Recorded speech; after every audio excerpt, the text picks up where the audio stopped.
My name is Marcy Foster. I'm the Director of the Office of Employment and Training. As most of you know, our SNAP, Office of Employment and Training, or OET, as we call it, is here in Alexandria. We oversee the national program and work with regional offices to make sure USDA is advancing consistent policy and regulations and guidance, implementing the laws passed by Congress and promoting innovation in SNAP E&T. So we also have the great privilege, in addition to our policy work, of spearheading national projects like this one, like SNAP to Skills. More Than a Job is our national marketing campaign that you may have engaged with. Also the National Forum, a sort of biannual conference that we've done over the last several years. And we've gotten to know many of you. I see a lot of familiar names in the chat through those efforts. And today's webinar is just another example of one of those national projects. So I really thank you for taking the time to be here. You may have, some of you, this may be your third webinar with us of this fiscal series. This is the last one of the set.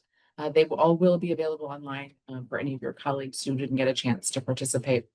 The first two are already up on our YouTube, FNS YouTube. We are very happy to be partnering with Mathematica on this effort.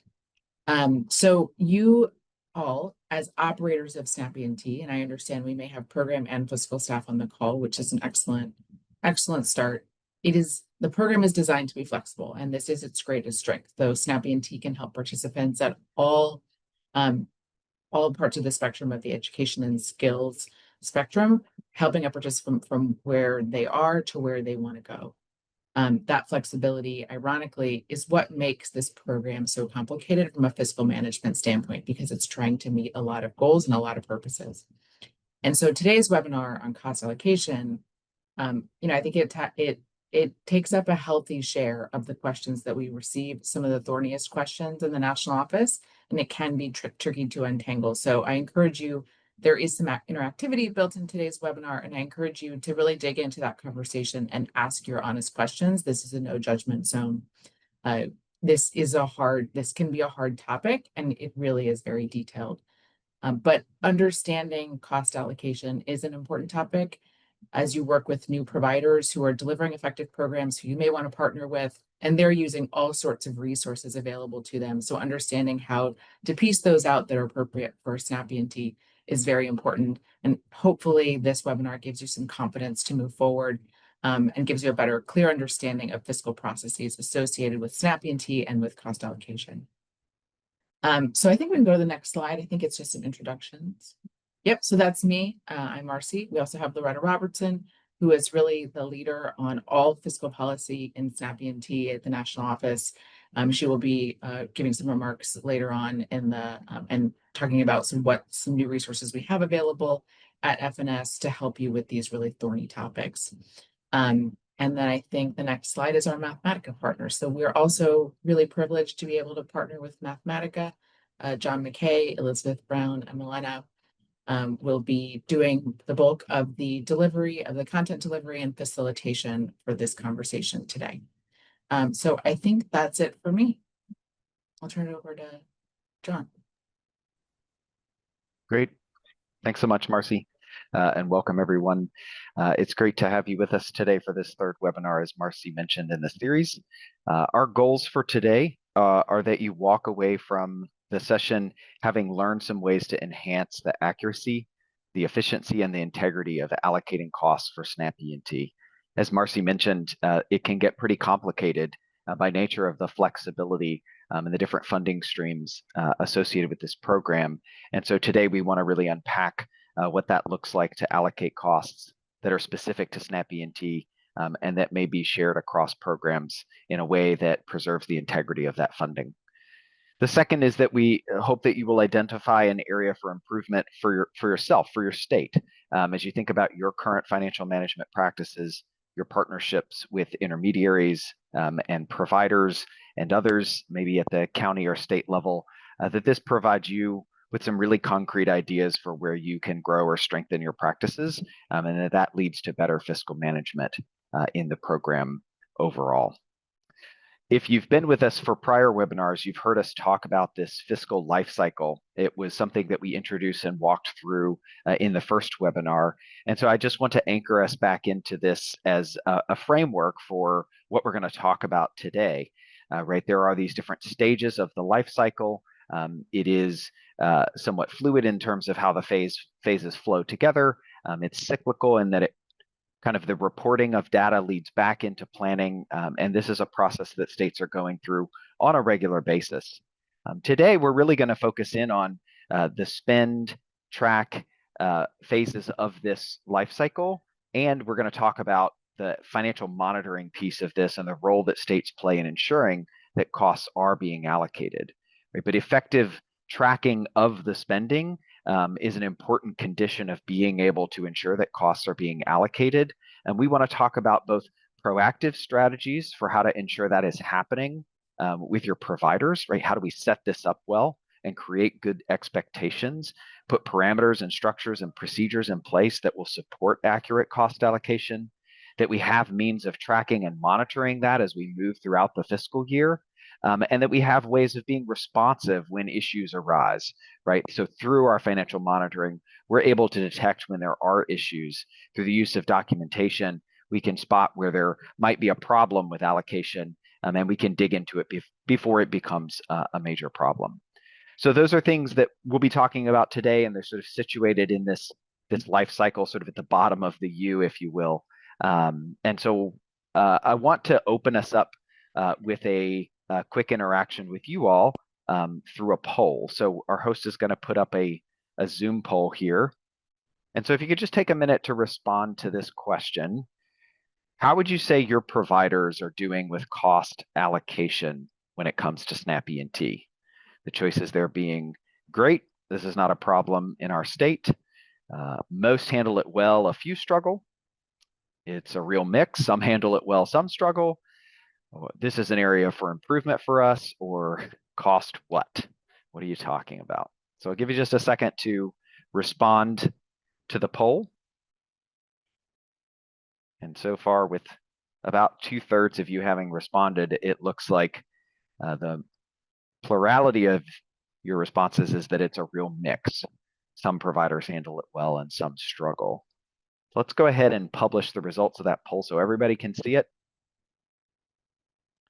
Right, and so it's not coming up that this is a major strength across the board. And it's also not coming up that this is just sort of a widespread problem that is maybe keeping you awake every night all the time, kind of in the middle. And so what we want to do today is maybe think about what are some adjacent areas for improvement? How do we just take this to the next level and improve a little bit? And so with that, I'm going to turn it over to my colleague, Elizabeth Brown, who is going to walk us through the first part of today's content presentation. Great, thanks, John. So as John said, now we're going to dig in. Next slide, please. Great. We're going to dig into cost allocation. And when some costs are straightforward, many SNAP E&T expenses involve shared services or shared infrastructure, which can require more thoughtful allocation. So first, we just want to start with what do we mean when we say cost allocation? Let's all just start with what do we mean by this term? In most states, as I mentioned, SNAP E&T programs are using resources that are shared across multiple programs. So cost allocation is really about figuring out how to fairly divide those shared costs between SNAP E&T and other programs. For example, think about a SNAP E&T provider. Let's say they operate a training program that serves participants from multiple programs such as SNAP E&T, TANF, WIOA. And in that situation, the provider can't really charge the full cost to SNAP E&T because the services benefit participants from multiple programs. So instead, the costs, really need to be allocated proportionally. So we need a way to be able to break up those costs and so that each program is paying its fair share. It's essential to ensure that SNAP E&T is billed only for the portion of costs that truly support SNAP E&T services and participants. And so when we talk about cost allocation, we're really talking about having a clear methods to separate, track, and document costs in a way that's proportional and meets the requirements of each of the programs. It's also creating a method that is consistent across the state and the providers in that state. There are really 4 key questions that states need to be able to answer to really help ensure that SNAP E&T funds are being used appropriately, transparently, and in alignment with requirements. So the first question is, what did we spend? So this is really about understanding all the costs that go into running a SNAP E&T program. That includes things like staff salaries, training costs, participant services, office space, computers, supplies, and other day-to-day expenses. States want to make sure that they're looking at the full picture of what it takes to operate the program and where money is being spent. The second question is really, what are these costs for? So identifying the cost. After you've identified those costs, the next step is to really organize them into categories. Separating costs clearly, will help states understand what activities and services the funding is supporting, and then makes it easier to track how different funding sources are being used. The third question is, why are costs assigned this way? Shared costs need to be divided up using a method that makes sense and is applied consistently. And it's important to have a clear and reasonable process that everyone understands and that everyone can follow. Finally, states need to answer the question, how do we prove it? This comes down to documentation. So states and providers need to record, have records that really show how costs are tracked and assigned. This might include timesheets, invoices, payroll records, participant information, or cost allocation plans. So good documentation helps show that funds are being used correctly, and it makes it easier to respond to audits, monitoring, or financial reviews. So now that we've defined what cost allocation is, let's talk about why it's important. So let's go to the next slide. Great. Okay, so why does it matter? At the end of the day, cost allocation is about accountability. It ensures that we're not double charging across programs and that every dollar states spend is allowable, necessary, and reasonable. So a clear cost allocation methodology really helps states and providers better understand the actual program costs, compare expenditures to budgets, and make informed decisions about funding, staffing, and service delivery. So going back to that fiscal life cycle that John discussed and we've talked about in the previous two webinars, cost allocation is really important for multiple stages in the life cycle. So when states and providers understand how costs are divided, they can build more accurate budgets or submit clearer invoices and better track spending throughout the year, inform that planning process, which sort of feeds all around. So it really affects all stages of the life cycle. Cost allocation is also important during audits and monitoring reviews, or MEs. And states need to be able to explain how were the costs assigned to SNAP E&T and provide the documentation to support those decisions. It really helps sort of reduce the risk of errors or the questions about costs that may come up. There are some costs that are straightforward, those that are exclusively for SNAP E&T that can be directly charged, but many costs aren't that simple. When staff and services or facilities are shared, we have to be intentional about how we divide those costs. And doing it well really protects those taxpayer dollars and supports compliance. So now we're going to talk more about the direct and the shared cost. Great. All right. So some costs can be charged directly to SNAP E&T because they are used only for the SNAP E&T program. These are expenses that are clearly supported, that clearly support SNAP E&T activities and are not shared with other programs or funding sources. So when a cost is fully dedicated to SNAP E&T, states and providers don't need to divide or allocate to expense across multiple programs, and they can charge it the full cost to SNAP E&T. So we have on this slide, a good example is a staff member whose job is entirely focused on SNAP E&T. So let's say you have a career navigator who spends all their time serving SNAP E&T participants. Then this person's salary and benefits can be charged directly to the SNAP E&T program. Another example could be like SNAP E&T specific outreach materials or marketing campaigns that are only used to recruit SNAP E&T participants. So because those expenses support only SNAP E&T activities, they do not need to be split with other programs. Direct charging works best when there's a connection to SNAP E&T. When the connection to SNAP E&T is clear, it's specific, and it's well documented. So states and providers should maintain records such as job descriptions, timesheets, invoices, or receipts to show the cost was fully dedicated to SNAP E&T and allowable under program rules. Next slide. Okay. Separating cost is important in many SNAP E&T programs because they will share staff, facilities, services, resources with other programs, such as TANF or WIOA or other workforce programs like we mentioned. And when these costs are shared, states need a way to identify which portion of those expenses belong to SNAP E&T and which portion belongs to the other funding source. So there are a few common methods that states and providers use to separate costs. Some expenses depend on the number of SNAP E&T participants being served, while others stay the same no matter how many participants are enrolled. So states need to separate these costs so they can better understand actual program spending and make it, more accurate budgeting decisions. So let's go back to that example that I mentioned earlier, where you've got this training provider that serves SNAP E&T, TANF, and WIOA participants. So in this case, the staff salary and benefits of the staff would need to be allocated based on the time that they spent serving each program.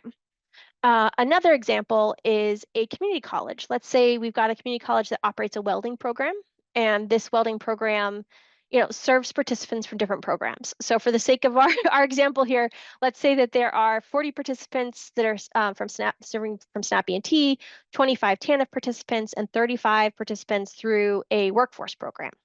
So if the total monthly administrative and instructional cost of that program, just for easy math, is $100,000, and the provider could allocate costs based on the participant share. So let's say 40% goes to SNAP E&T, 25% goes to TANF, and that remaining 35% would go to the other workforce programs. So doing this really ensures that the provider is not double charging or not charging across multiple programs. Each funding source pays its own fair share. And that the methodology is reasonable and documented. All right, next slide, please. Okay. So as I mentioned, there are several strategies for separating shared costs in SNAP E&T, and the right method really depends on the type of expense and the operational structure. So we're just going to provide some examples here. There are more examples than we have on this slide. So one common approach is tracking actual labor hours or time and effort reporting. This works well when staff divide their responsibilities across multiple programs. So rather than relying on like some sort of predefined percentage in a job description, providers document the actual time spent supporting SNAP E&T. So for example, in the job description, it says a career navigator would spend 75% of their time on SNAP E&T. But when you look at their timesheets and you ask, think about how much time they actually spend, they're actually only spending about 50% of their time on SNAP E&T based on timesheets. So the 50% would be of cost would be assigned to SNAP E&T rather than the 75% in the job description. Another strategy is allocating cost based on participant counts. So for example, if 20% of the participants at a workshop are SNAP E&T, then 20% of the relevant administrative and instructional cost can be reasonably assigned to SNAP E&T. States may also allocate costs based on a facility or administrative expenses proportionally based on the office space or some sort of usage patterns. So an example here is if you're allocating costs based on square footage, when a provider uses the same building to operate multiple programs and needs to divide the facility costs like the rent, utilities, maintenance proportionally. So let's just have an example. We have a workforce center. And let's say this, we're going to do easy math here. So let's say the workforce center occupies about 10,000 square feet of usable space. 3,000 square feet of those are primarily for SNAP E&T, 4,000 is for TANF, 3,000 is for WIOA. So the provider facility cost, let's say their rent, utilities, maintenance, is like 25,000 per month. Because SNAP E&T uses 3,000 of the 10,000 square feet, or 30%, they would get 30% of the cost. Just for this allocation method, the provider should think about documentation such as floor plans, lease agreements, utility bills, descriptions of how the space was used, and any sort of written cost allocation methodology. So it's really important for all of these approaches or methodologies to have the appropriate documentation that relates to it. Next slide, please. Great. So there are several, common pitfalls that can make cost allocation more difficult and increase the risk of errors or compliance issues. This is difficult. And we've also, this is difficult. It's not easy. States can really help prevent these problems by setting clear expectations, providing guidance to providers, and regularly reviewing the cost and make sure that the costs are tracked and documented. So again, going back to that life cycle, it's really every piece. It's like, what are we spending? How are we tracking it? What documentation do we have? And how are we monitoring ongoing? So one common issue states may run into when providers charge staff costs to SNAP E&T only based on the job description. As I just mentioned, if the job description, if it says one thing, but in reality, their actual work may change from month to month, it's important to not just rely on the estimates, but track real-time spending, how much they're spending to support SNAP E&T participants, and it really helps make sure that SNAP E&T is paying its fair share of staff time. Another problem happens when providers submit invoices with, one large total for all SNAP E&T services. When everything's bundled together, it's hard to tell, like what the money's actually spent on. So states, should encourage providers to break cost up into clear categories, like staff time or participant reimbursements or training costs or office expenses. So having just clear buckets where you can review the cost and know where the funds are being spent, and make sure so that you can answer, they can answer questions, or if you have questions, or catch mistakes early. States should also make sure providers are tracking participants and which participants are being served under each program. So many providers serve people through multiple funding sources at the same time. If providers are not tracking participants by funding source, it becomes really difficult to know which program should pay for which cost. So good participant tracking helps to ensure that costs are divided fairly and prevents some expenses from being charged more than once. Another challenge is when providers don't have a good system for tracking cost, and without a clear process, it can be difficult to know how much was spent or where the money was spent or whether this is matching. Like if you're doing your review, like, does this match the approved budget? So providers don't need a complicated system. Like, we're not asking for a complicated system here, but they should have some organized way to track expenses and connect them to the correct funding source. And simple systems can still be very effective if they're used consistently. Finally, states should remind providers how important it is to keep organized records. I think I've said this a lot. Documentation is really important here. And it's such as invoices, receipts, payroll records, timesheets, participant records. If documentation is missing, or it's difficult to find, or it's hard to sort of connect with what you're trying to connect it with, it can create problems during monitors and reviews.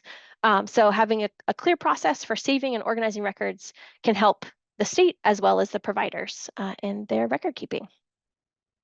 Okay, so I've talked a lot. So now we'd like to hear from you. We would like, if Rich, if you wouldn't mind launching the poll. We've got a poll here. All right, so I've talked a lot about cost allocation, and now we'd like to move into how contracts can actually set clear expectations for allocating cost. So the question is, do your provider agreements or contracts invoice clearly defined expectations regarding expenditure tracking, allocation, and invoicing for SNAP E&T? So I'm going to give you just a few seconds here. The answers are yes across the board. It's a mix. There's definitely room for improvement. It's pretty thin, or ask legal. I don't know. Looks like we've got about half of you so far. So I'll give you a few more seconds to respond to this poll. Just a little bit more. It looks like it's a mix. It's coming up pretty much the clear winner so far, but also yes across the board has quite a few, so that's great. All right, why don't we close that, publish the results. Thank you. All right, so it looks like, yeah, it's a mix. Definitely there's room for improvement. So now we get to hear from Milena, who's going to talk about contracts.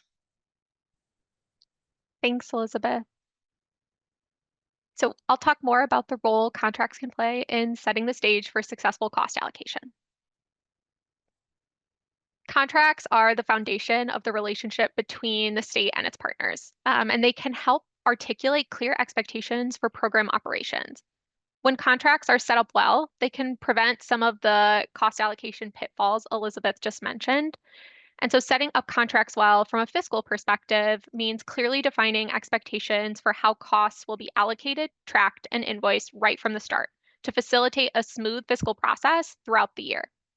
A few key considerations here on the slide can help promote this strong financial management and the efficient use of SNAP E&T program funds.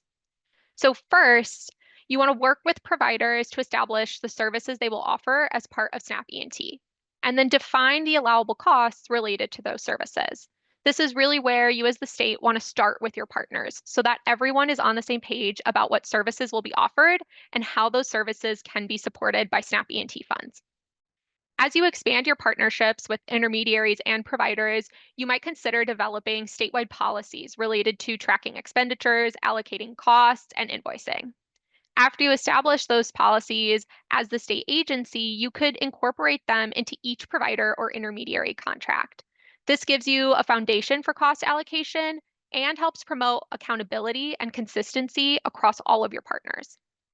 It's of course critical to engage your providers as you contract with them for the first time or as you revisit and adjust existing agreements. You'll want to understand the provider's fiscal practices and identify where they do or don't align with your expectations for SNAP E&T. And then from there, you can work together to develop plans for them to be able to meet requirements for the program. Next slide. So understanding the types of allowable costs for the program is critical as the state agency. And this foundational information should inform conversations you have with providers as you identify allowable costs for different SNAP E&T services and address any areas of confusion in real time. Here on the slide, we have a few examples of those key SNAP E&T services. In a contract, you'd want to be more specific by establishing which case management activities, which participant reimbursements, and which individual SNAP E&T components the provider will offer. And after you identify the specific services, you can discuss the types of allowable costs that may be associated with them. We have some examples here on the slide, and so with each provider, you want to make clear connections between each SNAP E&T service and the related allowable costs. From there, like Elizabeth mentioned earlier, a key question to explore is whether provider staff spend all of their time or only some of their time on SNAP E&T. And with information like this, you take things a step further to discuss how providers will separate the allowable costs proportionally so that SNAP E&T pays for a fair share of its costs for things like staff time. And we'll talk more about this in a minute, but you'd have similar discussions for administrative costs. And then with participant reimbursements, you'd want to set any potential caps for a reimbursement in advance of these conversations. And then share considerations for each type of participant reimbursement that a provider plans to offer based on the federal program requirements and your own state policies. The goal here is to make sure there's clarity, both at the state level and for providers, about what can be reimbursed by SNAP E&T and how those costs connect to the services being delivered. When this is clearly defined upfront, it makes financial management more straightforward overall. Now, you want to move from the what with the types of services and allowable costs to the how. At the state level, it's helpful to have overall expectations for how providers and intermediaries will track, allocate, and invoice costs. This means considering the methodology, systems, and documentation needed in order for you as the state to confirm that the cost providers invoice are allowable, necessary, and reasonable for the program. So first, you want to set clear expectations for the type of information you expect to receive from your providers. And with that, you can work backwards with providers to understand how they will track, break down, and categorize E&T costs. Elizabeth shared some examples for how providers may break down costs earlier. And it's okay for providers to use different methods, but you want to ensure providers use a consistent approach for identifying and assigning costs across SNAP E&T activities, and that the approach aligns with federal program requirements. Providers may have access to different tools and systems for this work, and you'll want to understand how they track and invoice costs at their organization in general, and then work with them to identify ways to meet expectations for E&T. All providers will need to provide the same information, but you can work with each provider to identify ways for them to get there. So for example, maybe a provider's financial system doesn't help them break down costs. You could consider developing a tool in something like Excel, where providers could track and break down costs by different categories like staff time or participant reimbursements. Using this tool wouldn't necessarily be required so long as a provider has another way to accurately share the information you need. This example is just a way for you as a state to help partners who may have different accounting infrastructures and systems still meet your expectations for the program.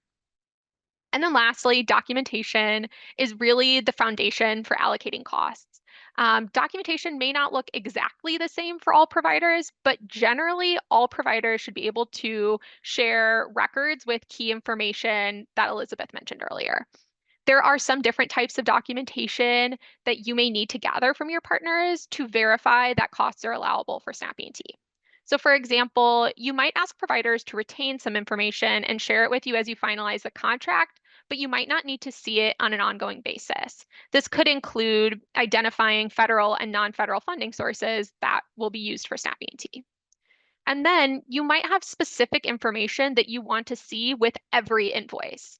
This could include information like the number of active participants during the invoicing period, because that would help confirm costs that depend on participation in the program, such as participant reimbursements. Overall, for SNAP E&T, there are federal requirements that your providers will need to meet for cost allocation and financial management. But each provider will not have the same experience with cost allocation or access to the same systems or internal practices. You, as the state, really want to create a consistent structure with clear expectations that are aligned to those federal requirements. And then you can work with each provider to understand their fiscal practices, identify concerns or barriers, and develop tailored plans for allocating costs that meet providers where they are. This means providers may use different methodologies or systems, but you're still confident that everyone can meet the overall expectations and requirements for the program. And once those expectations are clear, the next piece is making sure there's alignment between those expectations and what happens in practice. And this happens through ongoing collaboration. So engaging providers begins before onboarding, and it should really continue throughout the life of the partnership. There are some important moments where you can work to promote alignment between your state expectations and provider practices for cost allocation. First, before or during onboarding is really where you want to understand the provider's infrastructure and how their practices can meet your expectations. At this point, you can also identify potential challenges or red flags and discuss the tools or resources that can help set providers up for success. Now, for existing providers, you want to continue to assess their infrastructure and capacity as you renew or renegotiate contracts. Here, it's key to come to conversations prepared with questions or updates on how the provider did or did not meet expectations in the previous year. If you notice recurring or major issues, you can address them with the provider as well, and then agree upon a plan that will help them move forward more aligned with expectations in the upcoming year. Of course, ongoing communication is critical for the SNAP E&T fiscal lifecycle and for cost allocation.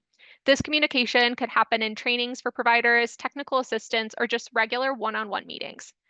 Routine trainings or group TA opportunities really could be great settings for cross-provider learning, where partners can brainstorm around common challenges and also promote best practices for cost allocation in practice. As you collaborate with your providers, you want to create a shared understanding of cost allocation so that providers aren't just complying with requirements, but they actually understand the process and can apply it consistently to meet expectations for the program. And all of this really comes together in one place, which is your contracts. So we've talked a lot about the what and the how and the ongoing collaboration. And although you should continue to have conversations with your providers about your expectations throughout a fiscal year, your key expectations for the program should really always be documented in contracts. The contract is your tool at the state for promoting accountability and developing a shared understanding of expectations for the SNAP E&T program overall. Incorporating expectations in contracts gives you a clear reference point when questions or issues come up. And it also helps you track how things are going during the year because you will have clearly stated expectations that highlight key actions or information providers will complete or share with you on a regular basis. The specifics in each contract might vary from provider to provider based on their unique circumstances, accounting infrastructures, and service offerings. But here on the slide, we have some general expectations for providers you might include in contracts. So first, like Elizabeth mentioned, documentation is really important. So you'd want to identify or describe how partners will gather and retain documentation to support how and why they've allocated costs. Tracking participation in different SNAP E&T components and activities would be helpful so that you can understand the costs that are driven by participation in the program. And then there's tracking how costs are covered by federal and non-federal funding sources to confirm there is no duplication. And lastly, organizing and submitting a standard invoice that includes the necessary verification documentation and also happens on a set schedule that's agreed upon by the provider and the state. So when contracts are aligned with your expectations and promote strong fiscal practices, they become a powerful tool, not just for monitoring, but for strengthening overall fiscal management. And now I will turn things over to John. Thanks so much, Melina. And we appreciate you and Elizabeth sharing all of that information really clearly. We recognize that this is a pretty technical topic. It gets into the weeds, and it's not exactly flashy or exciting. But what we do recognize is that it is really important for ensuring accuracy and for avoiding errors and problems in fiscal management. And so for those reasons, it is key to dig into this and understand what the process looks like.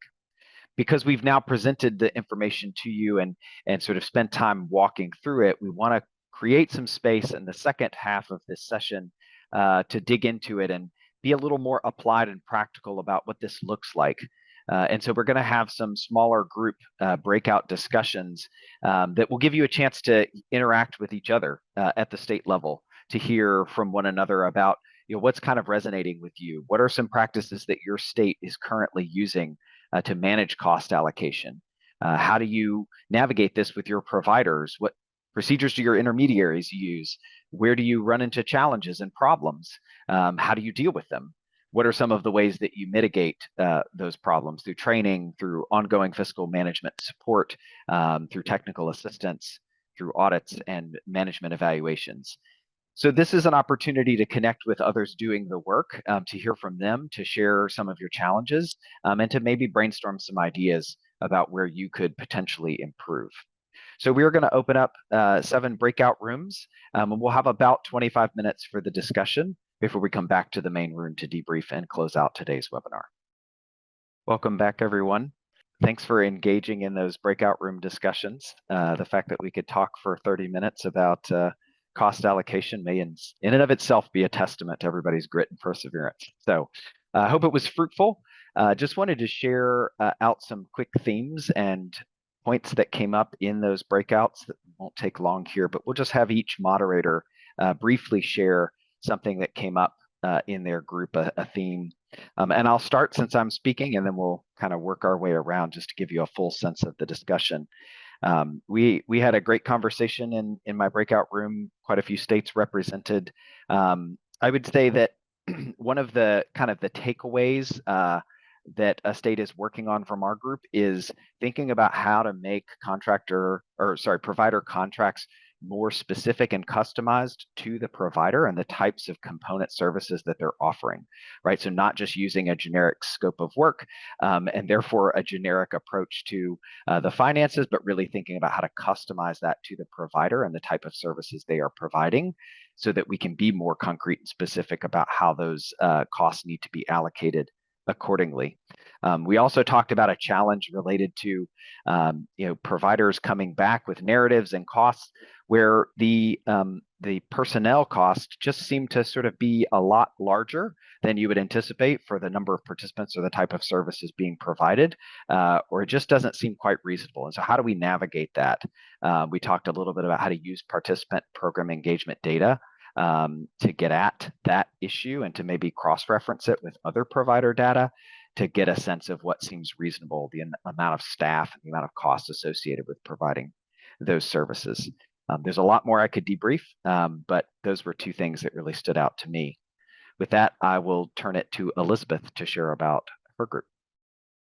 Great, thanks, John. So we also had a great discussion in my group around cost allocation and general financial practices. And one state shared that it was very intentional with its process and started thinking about how they're allocating cost as part of the application and then moving on through when they get the contracts, and having mentor groups. So having connecting providers with peers, and those connections could be, a provider that's newer, heard a lot around lots of hand-holding at the beginning and how new providers need a lot of hand-holding, particularly around cost allocation. But then having mentors, also, I think Washington brought up sometimes like they'll connect providers that have the same fiscal system so that they can talk about, hey, we're using the same system, what's working for us, what's not working, what are some challenges, and having some peer exchanges even around the same system. So a lot around peer exchanges, and really pretty consistent communication and looking at, invoices as they come in, identifying challenges quickly, and setting up individual meetings with providers, and making sure that everyone understands sort of what they need to do or where they might have challenges. So it was a really interesting group, and thanks for sharing. I'm going to turn it over to Melina. Thanks, Elizabeth. So we also had some discussion about cost allocation and then general financial practices. One thing that came up for a lot of folks in the room was just challenges with budgeting with uncertainty due to different state and federal fiscal year timelines, which can create challenges for providers and a fair amount of budget revisions or delays when the program year starts. And we had a lot of thoughtful information shared, even just about some delays that happen internally at a state agency, because you have different people who are weighing in on invoices and things that need to be improved. And so it's great to hear Pennsylvania, right, has a standing monthly meeting, but sometimes there can be a lot of things that come up and add to just some delays that people are working through.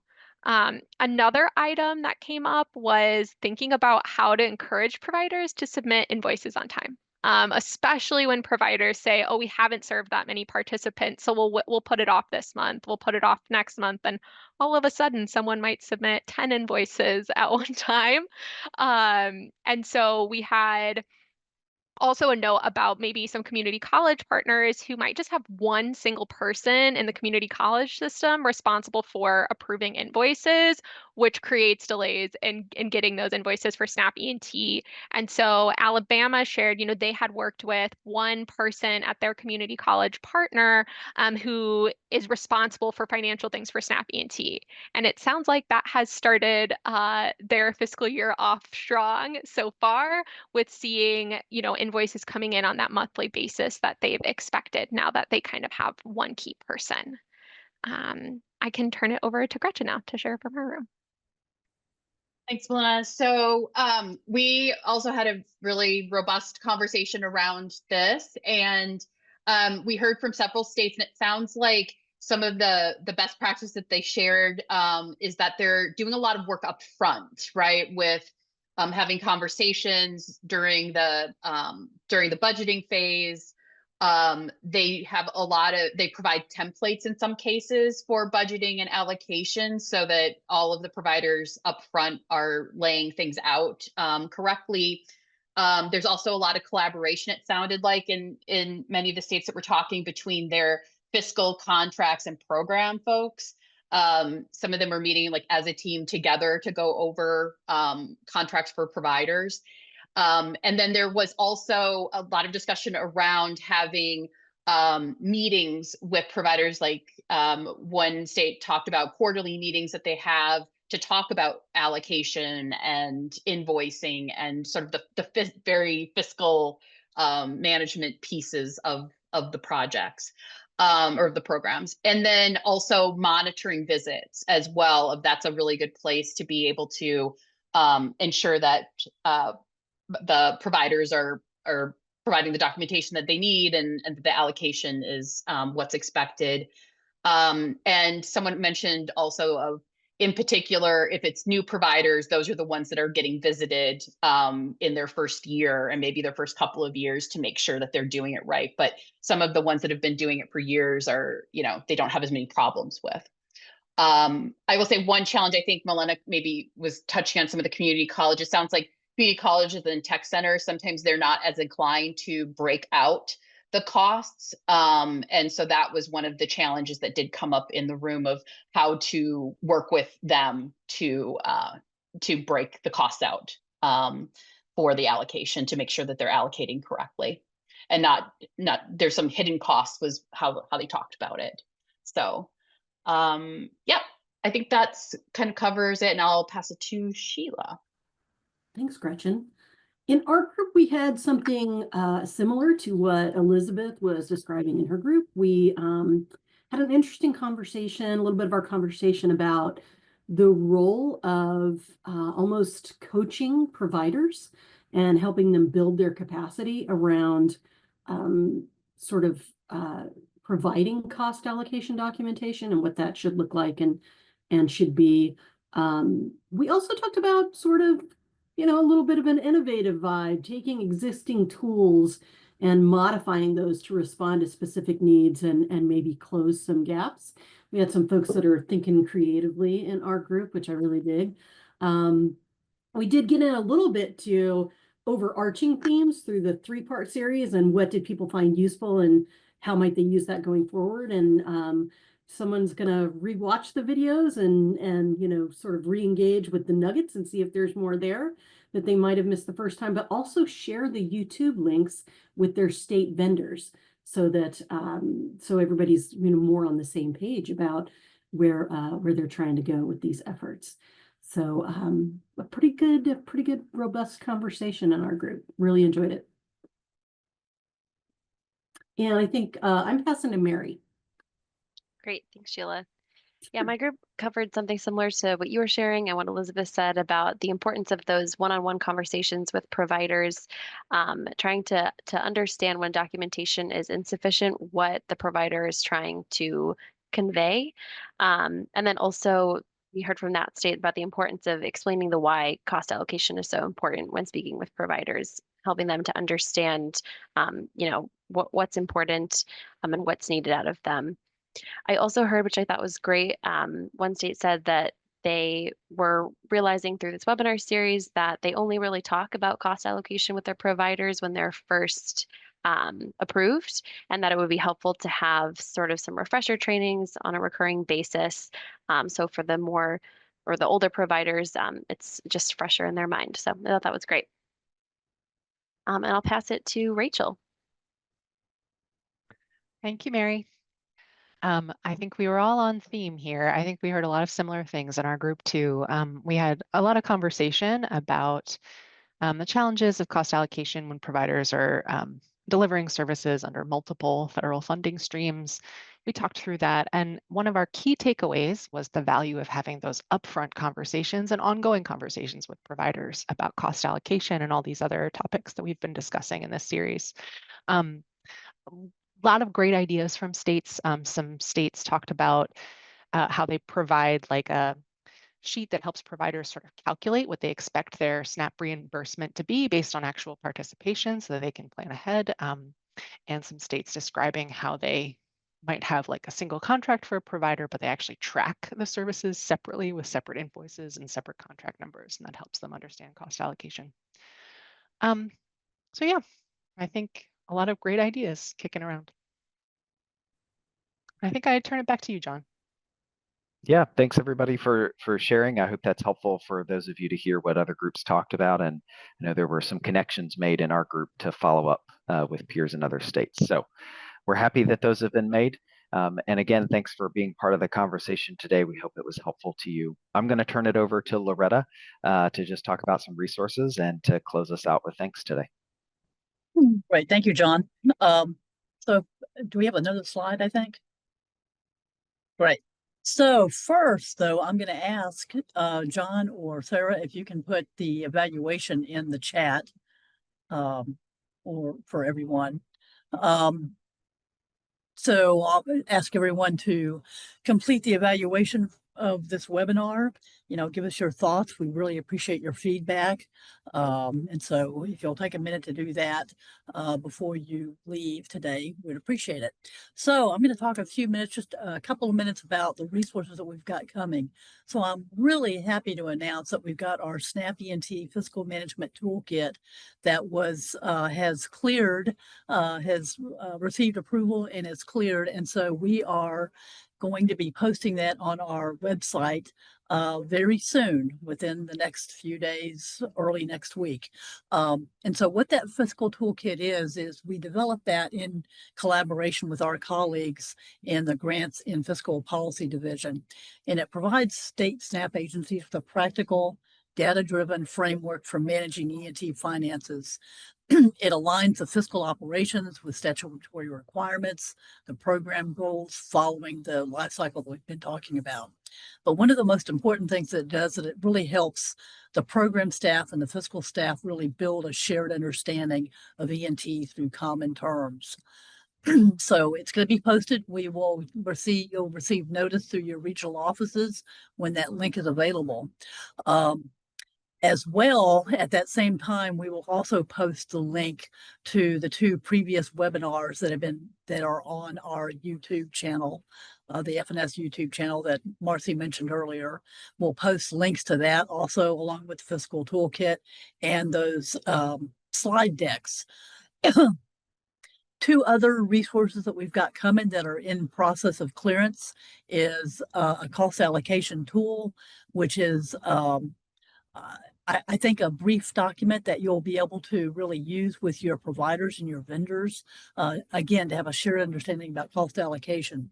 And along with that, it has a 1-page infographic. So you can really see the whole process on 1 page. Lastly, what we have coming is planning and budgeting workbooks. These workbooks will help the states use your recent fiscal and participation data to develop more accurate budgets. They are built on an Excel tool, and it includes tabs for state overview, or looking at it by components, or all providers, or by an individual provider, to analyze either multi-year spending and participation and trends. There's a separate tool that you'll also be able to use to do more real-time analysis during your current fiscal year.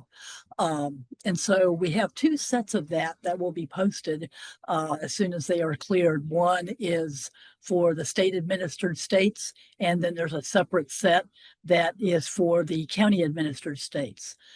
So all those tools are optional. They're not required, but we hope they will help you in your planning and your budgeting process. So I want to thank everybody for attending this workshop or this webinar, as well as the previous 2. I want to thank our partners at Mathematica, and I hope everybody has a great rest of your day and week.